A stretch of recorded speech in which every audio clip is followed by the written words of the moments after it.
One of the hottest topics in 2026 is going to be benefits strategy. And a big piece of that is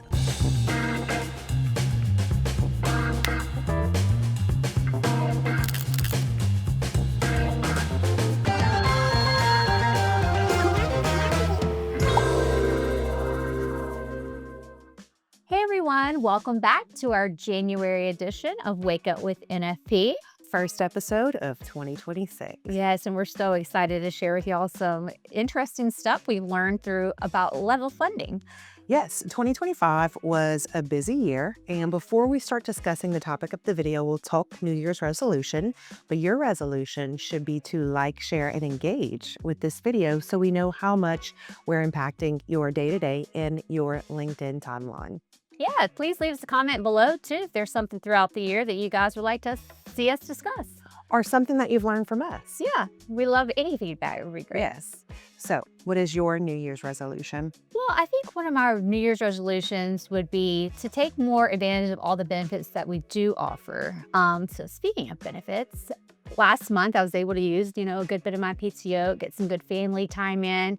I think it's really important that people just take advantage of those things that they have readily available to them. Yes, I think my New Year's resolution is more of a practice. I'm really good at creating a game plan and staying in the plan, but then I get kind of wonky when it gets knocked off keel, which is life. And so my New Year's resolution is to stay present in that moment because it always works out. Right, it really does. So you're stressing out for nothing. So one of the hottest topics in 2026 is going to be benefits strategy. And a big piece of that is funding. While this will not be a conversation on how to fully fund your self-insured policy, we are seeing a lot of our clients experiencing great success from things like level funding. Yeah, we have, speaking of just one case example I can think of, recently through renewals, we've had several people who went to level funding, just seeing some significant savings there.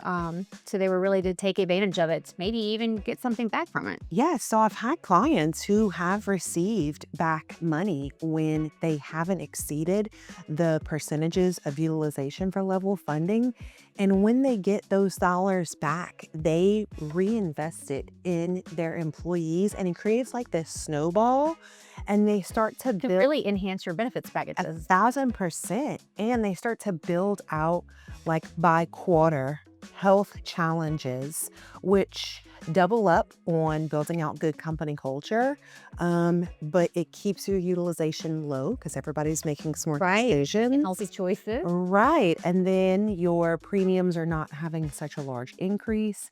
And when they get those dollars back, they give their employees a premium holiday. Yeah. So explain premium holiday, Jessica, to those who maybe don't understand that as much. So the premium holiday in those cases where they're using the return of premium that's coming from the level funded plan, and they're giving their employees a month off of health insurance premiums. How cool is that? I know. And we usually It's like a little pay raise for the month. Well, and what happens when you don't have to pay health insurance in the month of December? Right. Now you got more money for gifts. Yes, right. Or August, school supplies. Right. And then your employees, they feel seen and cared for. So it's a beneficial product from the financial side, right? But also how pumped are your employees in making better decisions? And it can also help with retention because if another company is going to try to take your employee from them, they are going to ask, do you give a premium holiday when I have good claims on my health insurance? Right. And everybody should be asking that. So it's a little small part that you can play in helping your benefits out.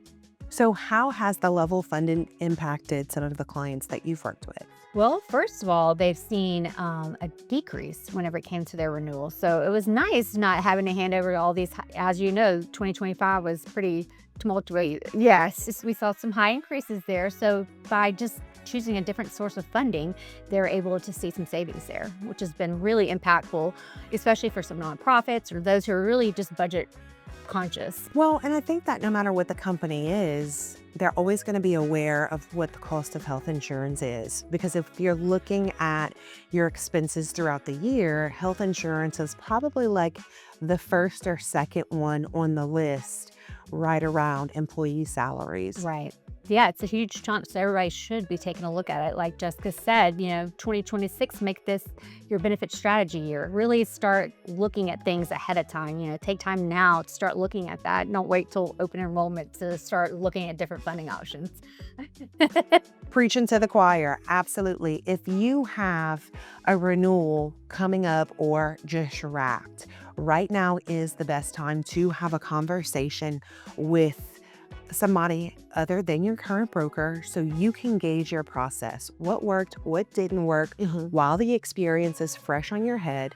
You don't want to wait till 3 months out of your renewal. I mean, sometimes these things happen, to be having these in-depth conversations, even with your current broker, because you want to go through the list of pros and cons of whatever decision you make for you and your employee. So whenever you make it, you feel good about it. Yeah. So if you guys have any questions about level funding or funding options just in general, please reach out to me or Jessica would be happy to meet with you to go over those options with you. Thanks everyone for joining us for January. We'll see you next month. Bye.